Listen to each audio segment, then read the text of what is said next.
माझ्यातर्फे इथे बसलेल्या सगळ्यांच्या तर्फे आणि उपस्थित नसणारे परंतु पावसामुळे येऊ शकले नाही त्या सर्वांच्या शुभेच्छा मनापासून देतो.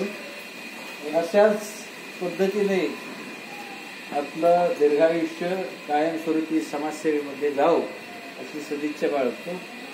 मुलांच्यासाठी एक महत्वाचं म्हणजे मी आता विचारणारे प्रश्न येत्या रविवारी आता येता रविवार आहे ना, रविवारी हडपसर मध्ये एक महत्वाची घटना घडणार आहे. काय माहितीये का तुम्हाला? नाही?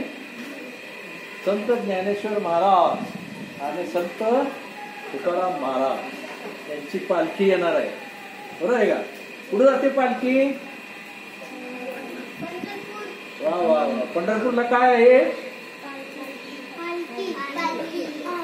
पंढरपूरला काय? पंढरपूरला काय कशाची जाते पालखी?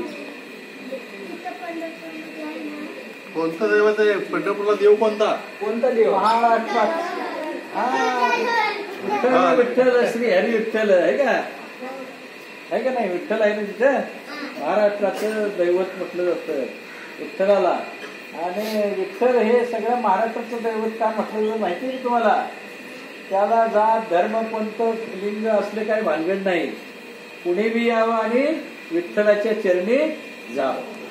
सगळ्यांचा विठ्ठल आहे म्हणून त्याला महाराष्ट्राचं दैवत असं म्हटलं जातं. म्हणून एवढ्या मोठ्या प्रमाणात समाज सगळा महाराष्ट्राच्या बाहेर येतो आणि पंढरपूरला जात असतो. हा एक महाराष्ट्राला फार मोठा वारसा आहे. आम्ही त्यातला छोटासा भाग मानवतावादीने घेतलाय की समाजापर्यंत आपल्याला पोचता यावं. त्याच्यासाठी ही संघटना काम करते. उद्या तुम्ही जेव्हा मोठं व्हाल त्यावेळेला तुम्ही हे लक्षात ठेवायचंय, आमचं कार्य तुम्ही चालवायचंय पुढं.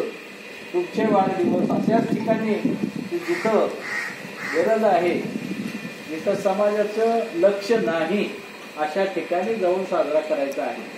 तुम्हाला एक प्रेरणा मिळावी या माध्यमातून. अनेक लोक येतात, देणग्या देऊन जातात. आम्ही यातले काही फार मोठे कोण असे हे नाही की मग हेलिकॉप्टरनं आला आणि दिला असे काही नाही. सामान्य कुटुंबातला आम्ही मोठे झालो, नोकऱ्या केल्या किंवा करत आहेत आमच्यातले काही लोक. त्याच्यामुळं एक जाणीव आमच्या मनामध्ये आहे, तुमच्या प्रति प्रेम आहे. तुमचे आशीर्वाद हे आमच्या दृष्टीने लाख मोलाचे. आमचे जाधव सर अशोक जाधव म्हटले तसे तुमचे आशीर्वाद 1.25 लाखाचे नाही, आजकाल 1.25 कोटी रुपयाचे आमच्या दृष्टीने आहेत. तेव्हा तुम्ही चांगल्या पद्धतीनं या ठिकाणी राहता, त्या पद्धतीनं एकमेकाला प्रेम द्या.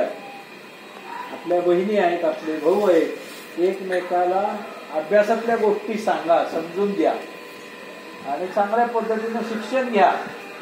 शिक्षणाशिवाय तरुणोपाय नाही. मोठं व्हायचं असेल तर पहिला पाया भक्कम पाहिजे तो शिक्षणाचा.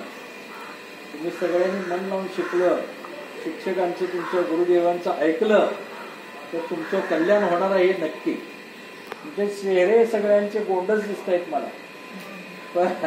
तेव्हा तुम्ही जेवढं जास्त लक्ष देऊन अभ्यास कराल तेवढं मोठं व्हाल.